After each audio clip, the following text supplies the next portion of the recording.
আসসালামু আলাইকুম, welcome to Maria's creation. কেমন আছেন সবাই? আজকে আমি আপনাদের জন্য নিয়ে এসেছি নকল ডিমের রেসিপি। আসলে এটি দেখতে হুবহু ডিমের মতো হলেও কিন্তু এটি ডিম না, এটি নকল ডিম। চায়নারাই শুধু নকল ডিম বানাতে পারে না, আমরাও কিন্তু নকল ডিম বানাতে পারি। আর এটি হলো একটি ডেজার্ট, মানে ডিমের শেপ দিয়ে ডিমের মতো দেখতে, কিন্তু এটি ডিম না, এটি একটি ডেজার্ট তৈরি করে নিয়েছি। দেখতে যেমন সুন্দর, খেতে কিন্তু তেমনই মজাদার হয়েছিল। আর এটি যদি আপনারা বাসায় তৈরি করে নেন, বাসায় তৈরি করে কোনো মেহমানকে দেন, তাহলে কিন্তু তারা অবাক হয়ে যাবে এবং তারা অনেক আগ্রহ নিয়ে খাবে এবং তারা আপনার অনেক বেশি প্রশংসাও করবে যে এত সুন্দর একটি রেসিপি। চলুন তাহলে মূল রেসিপিতে চলে যাই। আমি এখানে ডিমের কুসুম তৈরি করার জন্য 1 টেবিল চামচ গুঁড়া দুধ, 1 চামচ চিনি, 2 চামচ দুধের ছানা এবং হালকা একটু জর্দা কালার নিয়ে নিয়েছি। সমস্যা নেই, এটা ফুড কালার, এটা খাওয়া যায়। হালকা একটু জর্দা কালার নিয়ে মেখে নেব। এটা দিয়ে আমি ডিমের কুসুম তৈরি করে নেব। ডিমের কুসুমটা যেরকম হয় একটু লাল লাল হলুদ হলুদ টাইপের, ঠিক ওরকমই আমি কুসুম তৈরি করার জন্য এগুলো সব কিছু একসাথে মেখে নেব। এখন আমি নকল ডিমের নকল কুসুমগুলো তৈরি করে নেব। এখন আমি এগুলোকে কুসুমের শেপ দিয়ে ছোট ছোট আকারে তৈরি করে নেব। দেখতেই পারতেছেন সহজভাবে আমি দেখাচ্ছি, কঠিন কোনো কিছু না, আপনারা কিন্তু একবার করলেই পারবেন। আমার সবগুলো কুসুম তৈরি করে নেওয়া হয়ে গেছে। এখন আমি ডিমের সাদা অংশটার জন্য চুলায় এখানে আমি 1/2 কেজি পরিমাণ দুধ বসিয়ে নিয়েছি। 1/2 কেজি দুধের সাথে আমি 1/4 কাপ চিনি আর 1.5 টেবিল চামচ পরিমাণ আগার আগার পাউডার দিয়ে ভালোভাবে মিশিয়ে তারপর এটাকে জাল করে নেব।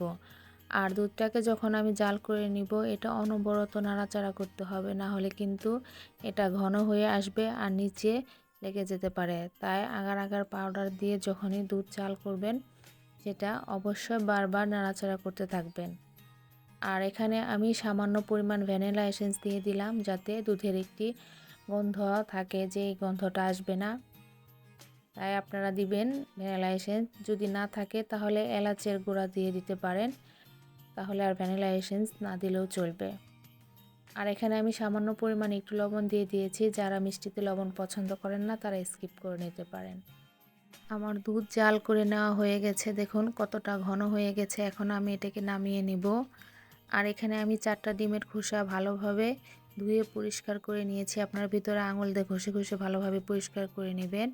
তারপর আমি এই ডিমের খোসার ভিতরে যে কুসুমটা তৈরি করে রেখেছি, কুসুমগুলো ভিতরে দিয়ে দিব। আর কুসুম ভিতরে দিয়ে দেওয়া হয়ে গেলে এর ভিতরে আমি যে দুধটা জাল করে রেখেছি সাদা অংশের জন্য ডিমের, ওগুলো আমি ভিতরে আস্তে আস্তে করে চায়ের কাপের মাধ্যমে ঢেলে দিব। আস্তে আস্তে দেওয়ার চেষ্টা করবেন। আস্তে আস্তে সবগুলোর মধ্যে আমি ডিমের সাদা অংশের জন্য এই দুধটা দিয়ে দিব। দিয়ে দেওয়ার পরে আমি এগুলোকে নরমালে রেখে দেব 20 মিনিট ঠান্ডা হওয়ার জন্য। আর ঠান্ডা হওয়ার পরে এটাকে আমি ফ্রিজে আধা ঘন্টা রেখে দেব পুরোপুরি সেট হওয়ার জন্য। আমি 6টা কুসুম বানিয়েছিলাম, তাই 4টা ডিমের মধ্যে দিয়েছি, আর 2টা কুসুম ছিল, এই 2টা আমি বাটির মধ্যে দিয়ে ডিম পোচ বানিয়ে নেব। দেখুন আমি ডিম পোচের রেসিপিও কিন্তু দেখিয়ে দিচ্ছি একই সাথে। এখন আমি এই সবগুলোকে নর্মাল ফ্রিজে রেখে দেব আধা ঘন্টার জন্য। আধা ঘন্টা পর ফিরে আসছি। দেখুন আমার সব কিছু সেট হয়ে গেছে। এখন আমি বের করে নিয়েছি। এখন আমি এগুলোকে আস্তে আস্তে ছুলে নেব, খোসাগুলোকে আলাদা করে নেব। দেখুন আমি সবগুলা খোসা ছাড়িয়ে নিয়ে এসেছি। দেখতে কিন্তু হুবহু ডিমের মতোই লাগছে। আসলে এটা ডিম নয়, একটি মিষ্টি ডেজার্ট, মানে ডিম মিষ্টি। দেখুন এখানে কিন্তু আমি ডিম পোচগুলো এনেছি, সবগুলো একসাথে রেখেছি। দেখতে কিন্তু হুবহু ডিমের মতোই লাগছে। আর এভাবে যদি বানিয়ে কোনো মেহমানের সামনে দেন, তারা অবাক হয়ে যাবে এবং আপনার প্রশংসা পঞ্চমুখ করে দিবে। অবশ্যই আপনারা বাসায় একবার ট্রাই করে দেখবেন। আর আমি আপনাদেরকে সহজভাবে দেখানোর চেষ্টা করেছি, কঠিন কিছু না। আমার রেসিপিটি ফলো করে যদি করেন, অবশ্যই ইনশাল্লাহ পারফেক্ট হবে। আপনারা অবশ্যই একবার ট্রাই করবেন।